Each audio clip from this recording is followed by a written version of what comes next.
y el amor de nuestro Señor Jesucristo sea con todos y cada uno de nosotros. No solamente en esta preciosa mañana, sino por el resto de nuestros días. Antes de comenzar, quisiera ir a una corta oración ante el Padre Celestial. Amado Padre que estás en los cielos, gracias te doy, Señor, por la oportunidad que me brindas de traer tu palabra. Pidiéndole, Señor, que tú seas quien me dirija, para que todo lo que yo traiga aquí esta mañana sea de acuerdo a tu palabra y a tu voluntad. Esto te lo pido en nombre de nuestro Señor Jesucristo, tu amado. A Él sea gloria y honra por los siglos de los siglos. Amén. Esta mañana voy a hablar sobre conflicto. El conflicto que tenemos todos y cada uno de nosotros. Por eso he titulado esta predicación Superando el conflicto. Ese conflicto es entre la carne y el espíritu. Y que todos y cada uno de nosotros tenemos durante toda la peregrinación nuestra en la tierra. Quisiera hablar sobre eso porque quisiera que evitáramos que la libertad que Cristo nos da a través de su palabra nos lleve a esa oportunidad a nosotros fallar y entonces dejarnos llevar por los deseos de la carne. Porque la voluntad de Dios es que nosotros andemos en el Espíritu, que seamos guiados por él. Pablo consideró varias razones por qué nosotros debemos caminar en el Espíritu y no involucrarnos en las obras de la carne. Piensa que cuando él escribe el libro de Gálatas, en el capítulo 5, que fue leído esta mañana, él dice que no satisfagamos los deseos de la carne. Dice que el espíritu y la carne son contrarios entre sí. Que si somos guiados por el espíritu, no estamos bajo la ley. ¿Por qué no estamos bajo la ley? Porque si somos guiados por el espíritu, no nos dejamos llevar por la carne. Es lo que la ley realmente no justifica. Dice que si satisfacemos los deseos de la carne, no vamos a heredar el reino de Dios. Algo que está escrito ahí, no lo digo yo porque quiero decirlo, la palabra lo dice.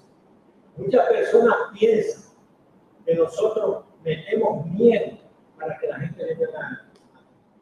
¿No? El miedo debemos tener nosotros a aquello que la carne nos lleva a apartarle. Eso es donde tenemos que tener.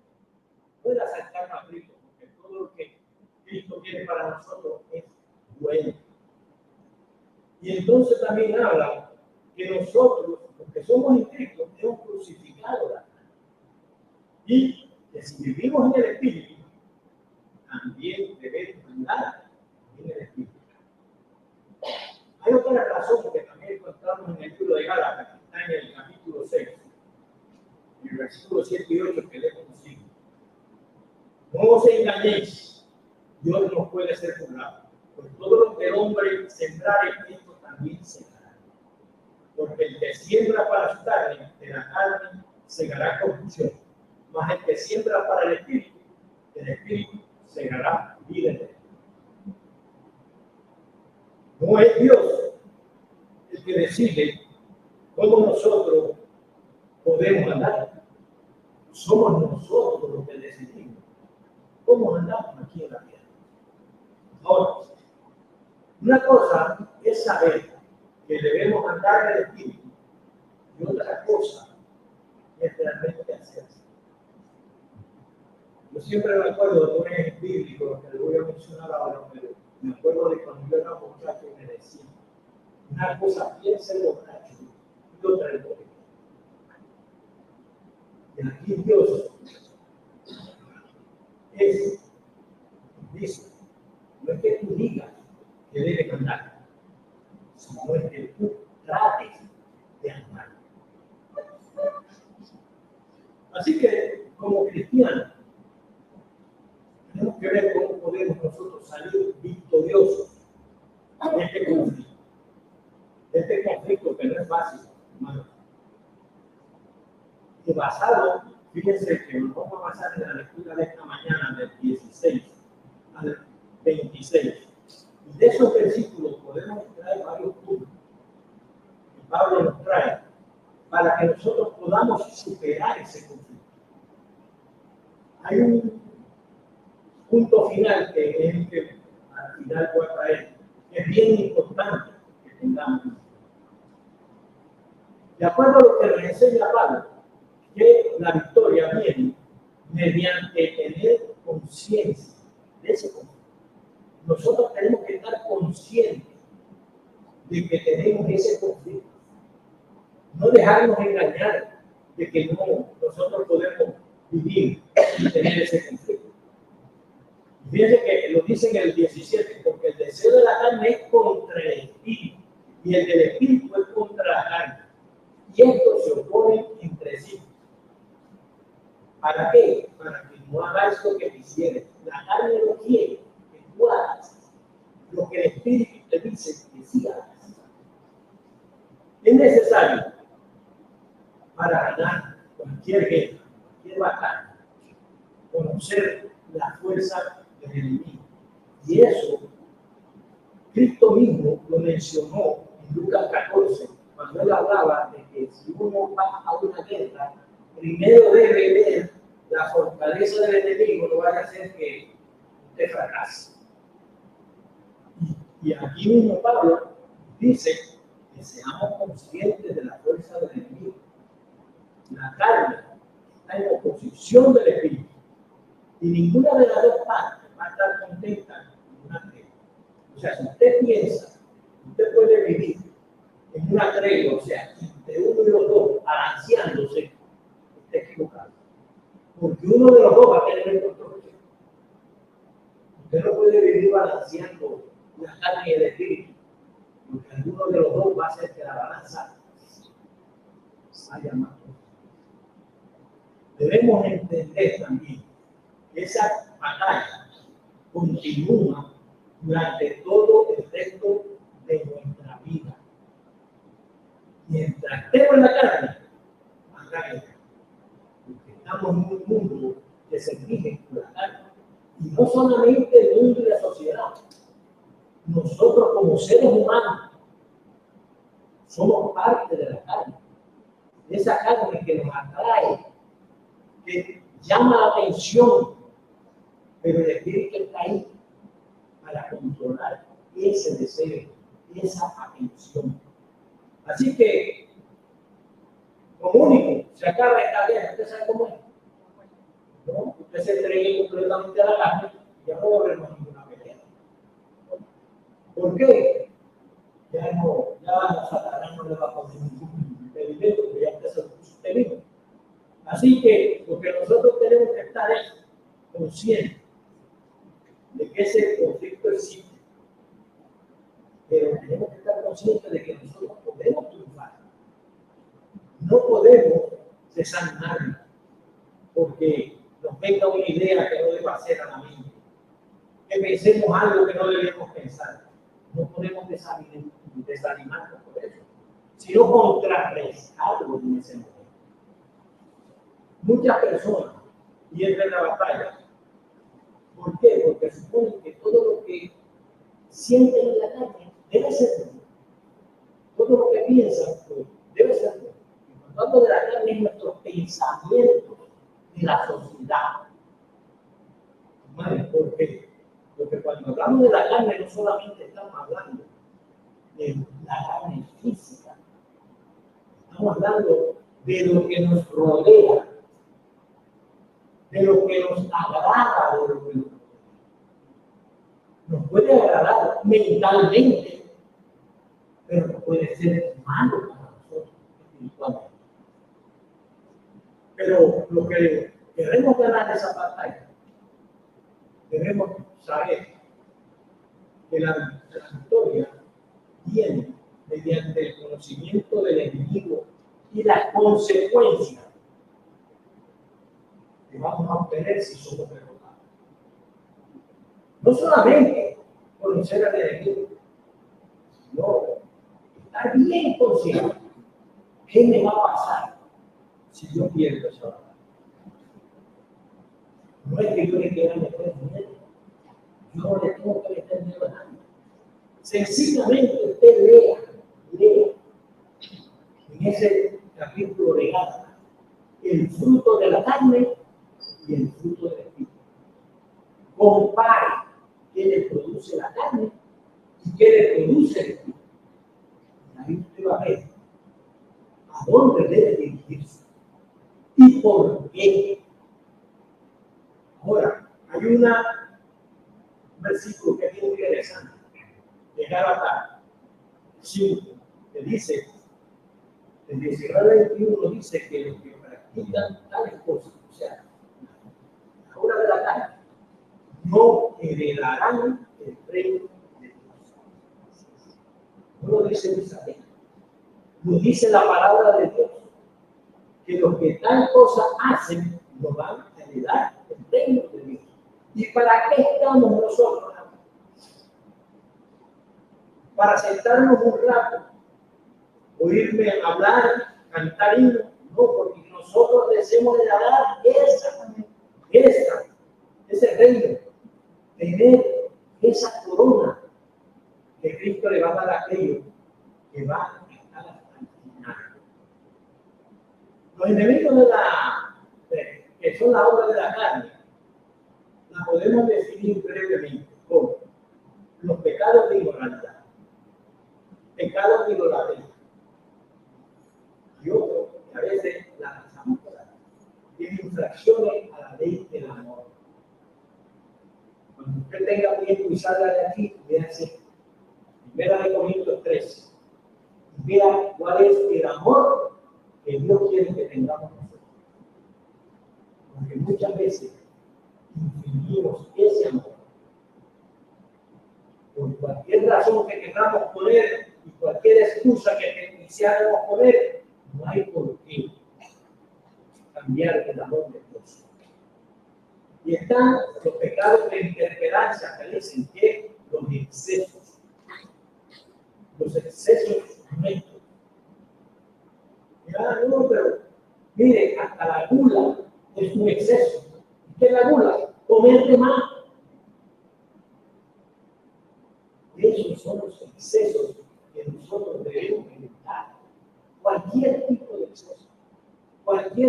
exceso que creamos que no corresponde a lo que Dios nos está enseñando a través de la palabra. Desde el momento que ya lo creemos, ya debemos dejar de hacer.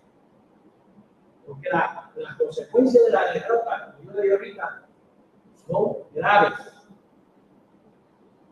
En Gálatas 6, del 7 al 8, también aprendemos que produce corrupción tanto física como espiritual. Estar consciente del enemigo y de las consecuencias de la derrota nos ayuda a centrar nuestro ataque y nos proporciona la motivación para nosotros poder continuar y luchar con más fuerza. De lo contrario, nosotros vamos a hacer. Si no hacemos los intentos que tenemos que hacer con fuerza, con vigor, con deseo, y lo hacemos con poco entusiasmo, mire, no es fácil ganar esa pelea. Porque la victoria viene porque nosotros tengamos la actitud correcta. Y la actitud correcta es cuando nosotros seguimos los consejos de Dios en nuestro diario vivir, en lo que hacemos todos los días. Sencillamente, fíjense que nosotros debemos preguntarnos, ¿lo que estoy haciendo le agrada a Dios? ¿Le agradaría a Cristo lo que yo estoy haciendo? Si usted tiene duda, mire, deje de hacer.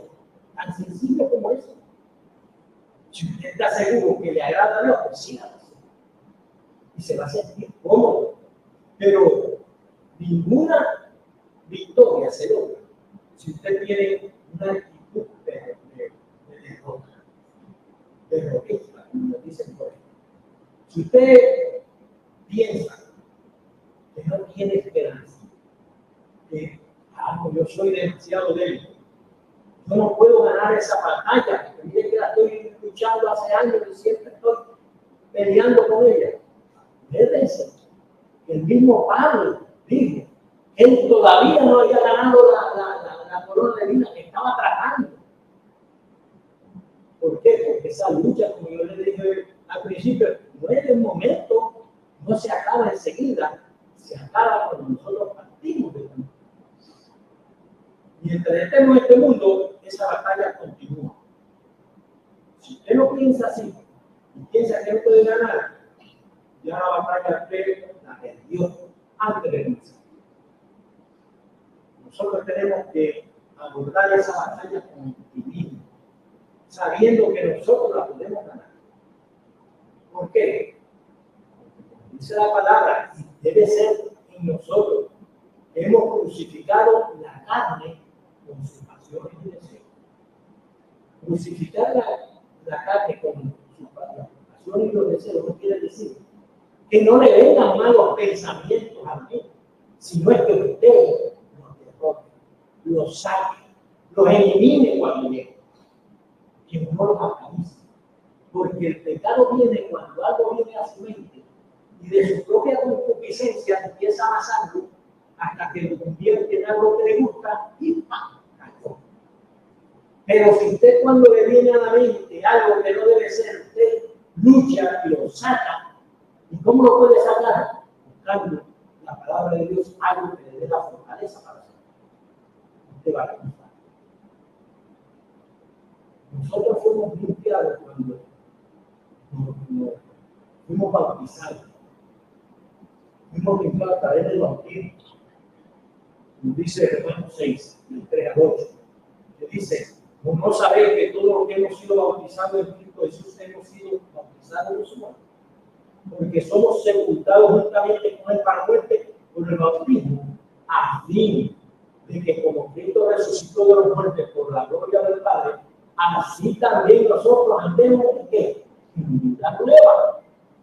Pudimos hacer barbaridad, pudimos hacer cosas que no eran agradables a Dios. Muchas veces no hicimos tantas cosas, pero ¿cuál era el peor problema? Que estábamos apartados de Dios, no nos interesaba. En ese momento, cuando resucitamos de la sangre, ya andamos en vida. Empezamos el camino, porque fuimos plantados juntamente con él en semejanza de su muerte, así también lo seremos en la de su resurrección. Sabiendo esto, que nuestro viejo hombre fue crucificado juntamente con él, para que el cuerpo del pecado sea destruido, a fin de que no sirvamos más al pecado. Porque el que ha muerto ha sido justificado del pecado. Y si morimos con Cristo, veremos que también viviremos con él. Por lo tanto, no somos deudores de la carne. Somos deudores del Espíritu. Somos deudores de Dios y de Cristo. Acuérdese que usted le va a servir a uno de dos amos. Aunque usted no quiera, aunque usted lo niegue, usted le sirve a Dios o le sirve a Satanás.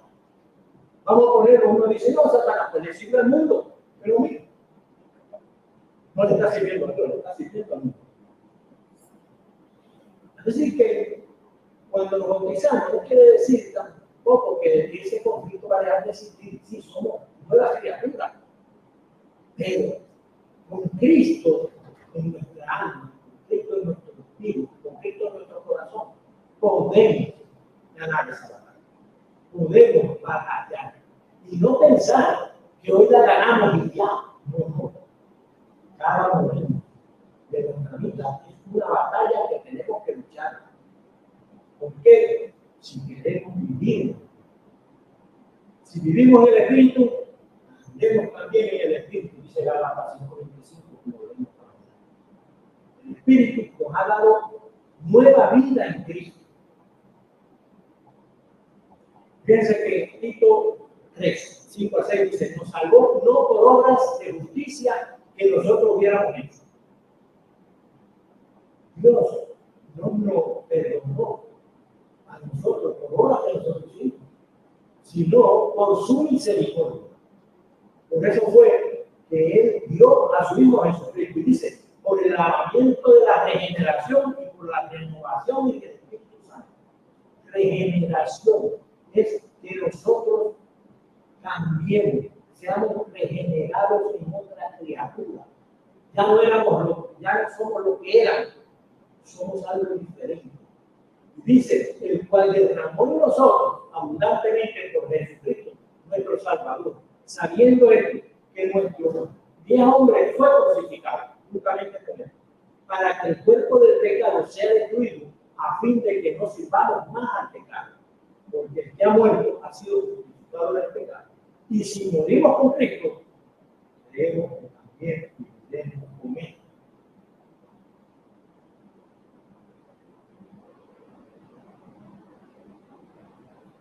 El Espíritu nos ha dado nueva vida.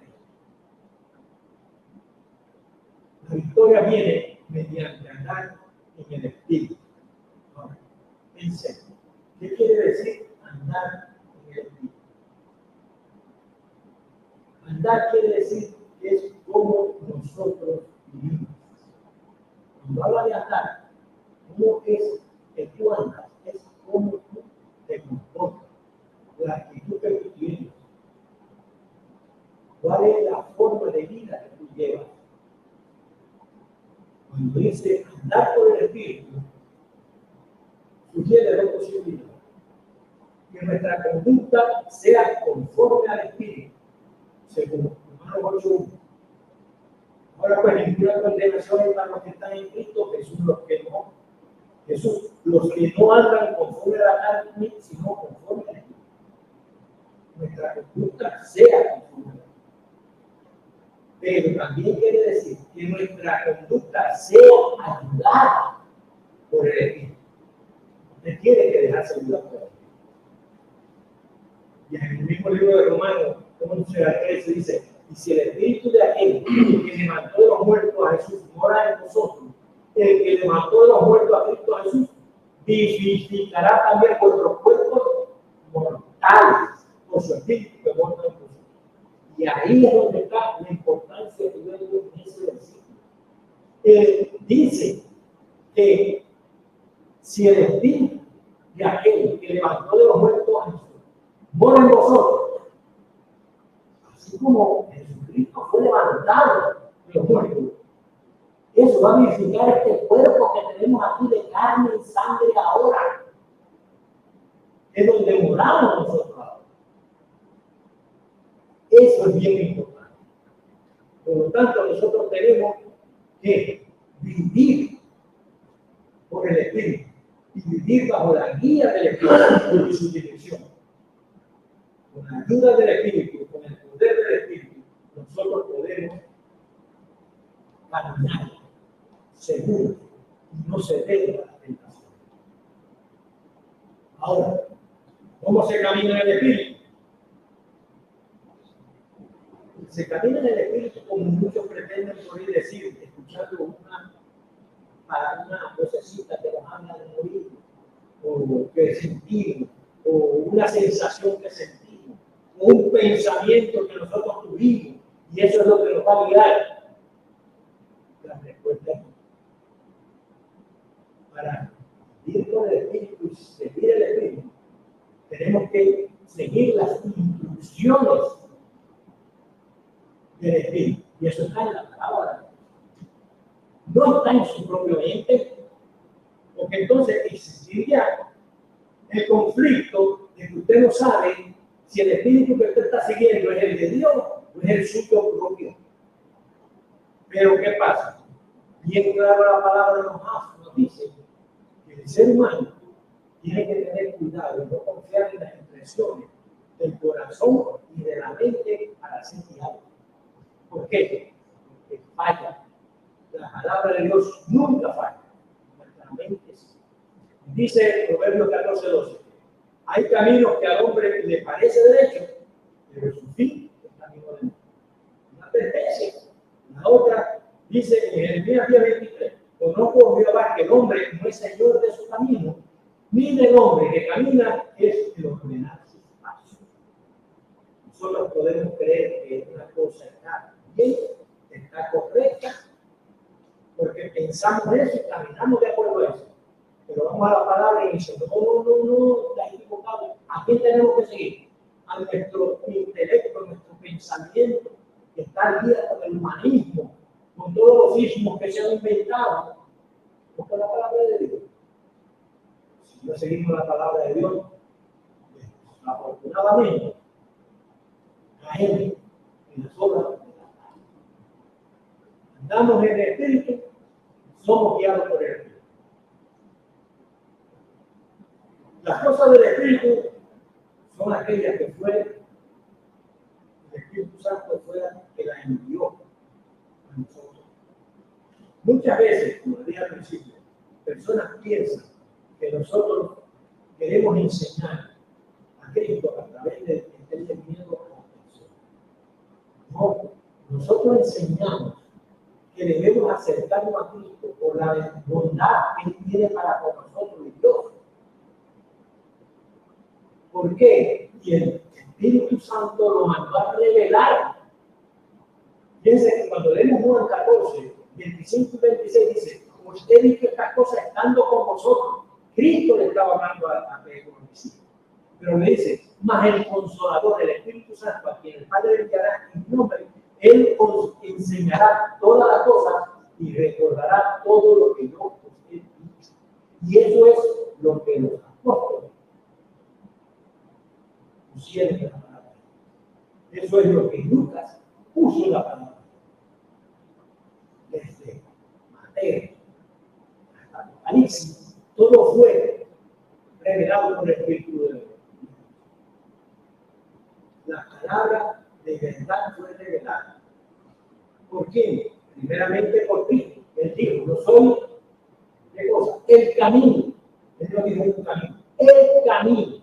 Uno solo. La verdad. Ahora usted oye por ahí que la verdad es relativa y hay 20,000 verdades. Cada persona puede hacer su verdad. De acuerdo con lo que usted cree. Cristo dice que Él es la verdad. Y Él es la vida. Es el único que les puede dar vida eterna.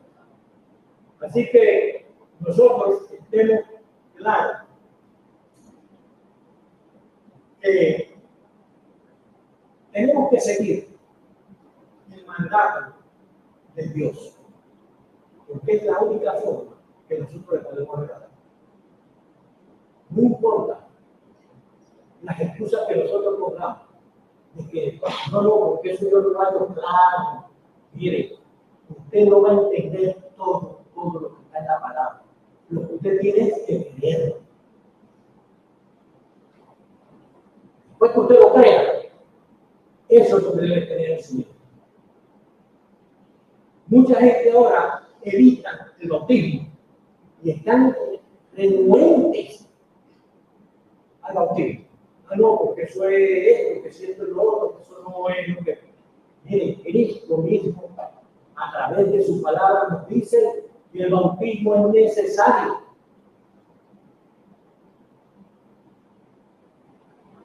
Para recibir el don del Espíritu Santo, usted tiene que ser bautizado, eso es lo que dice la palabra. En Hechos 2:38. No dice otra cosa. El hombre se inventa. Pero, como digo ahorita, el camino que hace el hombre no es un problema. Tito 3:4-7 dice, pero cuando se manifestó la bondad de Dios, nuestro Salvador, y su amor para con los hombres, nos salvó no por obras de justicia que nosotros hubiéramos hecho. Eso lo digo ahorita. Ni sino por la misericordia y por el lavamiento y la regeneración conforme a la esperanza de la vida eterna. Ese lavamiento y esa regeneración viene cuando usted se sumerge en las aguas bautismales. Ahí sus pecados son perdonados, no por el que lo sumerge en el agua, no porque esa agua tenga nada especial, ni tenga ningún olor ni algún aceite, no, es porque usted está obedeciendo lo que Cristo requiere de cada uno de nosotros para que nosotros podamos algún día, si nos mantenemos firmes, obtener la salvación. Así que si tú no lo has hecho, este es el momento. Mientras el hermano me dirige, es un niño, pase adelante y Silas ha oído la palabra de Dios, la ha escuchado, la cree. Si usted la cree y tiene fe en que Cristo es su Señor, su Salvador, declare que Cristo es su Señor y su Salvador. Y después, haga como él hizo el etíope. Ahí hay agua, ¿qué impide? Métase en las aguas bajo mi mano y limpie sus pecados. Y entonces, seguir batallando en esta batalla que yo le he presentado esta mañana. Cuando usted entra ahí y salga, ahí comienza esa batalla. No termina hasta el día del partido. Y Dios le bendiga.